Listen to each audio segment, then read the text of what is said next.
সাল্লাল্লাহু আলাইহি ওয়াসাল্লাম বলেন, দুনিয়ার মধ্যে তোমরা চলবা, মানুষের মধ্যে তোমরা মিলজুল চলবে, সব জিনিসে তোমরা হদিস পাইবা, ইশারা পাইবা, কিন্তু তোমাদের মধ্যে এক জাতি থাকবে, তারা হলো মুনাফিক। মুনাফিকদের চেনা বড় কঠিন। মুসলমান বন্ধুরা আমার, আল্লাহ রাব্বুল আলামিন তারা হাবিবকে বলেন, মুনাফিকদের কাফেরদের আপনি দাওয়াত দেন বা না দেন, আমি আল্লাহ রাব্বুল আলামিন কখনোই তাদেরকে হেদায়েত দান করব না।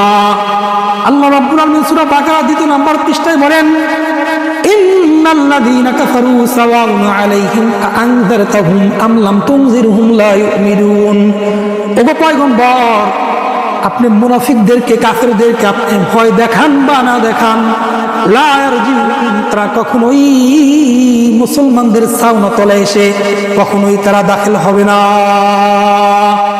আল্লাহর পয়গম্বর বলেন, আল্লাহর নবী বলেন, রাসূলুল্লাহ সাল্লাল্লাহু আলাইহি ওয়াসাল্লাম, আয়াতুল মুনাফিকি সালাসাতুন। ও মুসলমান, তোমরা মুনাফিককে কিভাবে চিনবা? মুনাফিকদের চেনার জন্য 3টা আলামত যার মধ্যে পাইবা, তুমি মনে করবা সেই হলো দুনিয়ার মধ্যে সবথেকে পাকা বড় মুনাফিক। মুসলমান বন্ধুরা আমার, আল্লাহর পয়গম্বর মুনাফিকদের সূত্র বলেন, ইদা হাদ্দাসা কাযাবা। মুনাফিক যখন কথা বলে, প্রত্যেকটা কথায় কথায় তারা মিথ্যা কথা প্রচার করা শুরু করে দেয়। মুনাফিকদের একটা আলামত হলো ইদা ওয়াদা আখলাকা। মুনাফিক যখন ওয়াদা করে, সঙ্গে সঙ্গে ওয়াদা খিলাফ করে, মানে ওয়াদা ভঙ্গ করে দেয়। 2 নাম্বার আলামত কি? 1 নাম্বার কথায় কথায় মিথ্যা বলে, আর 2 নাম্বার আলামত হলো তারা ওয়াদা করে ওয়াদা ভঙ্গ করে দেয়। আল্লাহর পয়গম্বর বলে, ইদা আতুবিল খান। 3 নাম্বার মুনাফিকের আলামত হলো আমানতের তারা খিয়ানত করে। আল্লাহর পয়গম্বর বলেন, এই 3টা গুণ যার মধ্যে পাইবা, তোমরা মনে করবা দুনিয়ার মধ্যে সব থেকে বড় মুনাফিক হলো সে। আল্লাহর পয়গম্বর বলেন, মুনাফিকরা কেমন? আল্লাহ কোন বলেন, এদেরকে ভয় দেখান বা না দেখান, তারা কখনোই ভয় করবে না। আল্লাহ বলেন, তারা শুনেও শুনবে না, দেখেও দেখবে না।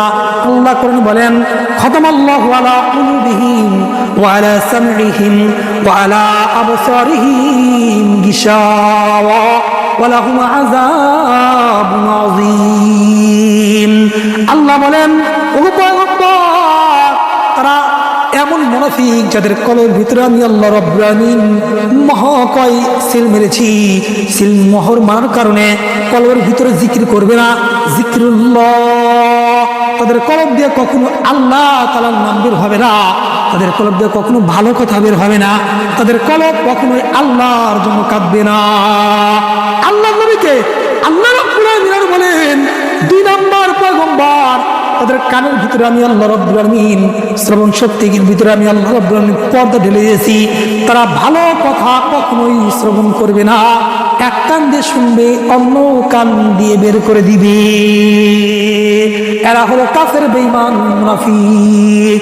আল্লাহ রাব্বুল আলামিন পয়গম্বরকে বলেন, ওগো পয়গম্বর, 3টা কারণ হলো, আর একটা হলো আবসারিহিম, তাদের চোখের ভিতরে আমি আল্লাহ রাব্বুল আলামিন পর্দা ঢেলে দিয়েছি। তারা ভালো জিনিস দেখে কখনো ভালো জিনিস দেখবে না। এই জন্য আল্লাহ বলেন, ইন্নাল্লাযীনা কাফারু সাওয়াউন আলাইহিম আনযারতাহুম আম লাম তুনজিরহুম লা ইউমিনুন। তারা কখনোই ঈমানদারদের মধ্যে শামিল হবে না, আপনি ভয় দেখান বা না দেখান। আচ্ছা বলেন তো মুসলমান, আমাদের সমাজের মধ্যে মুনাফিক এরকম আছে কি আছে না? এখন আঙ্গুল দিয়ে আপনি বলার দরকার নাই।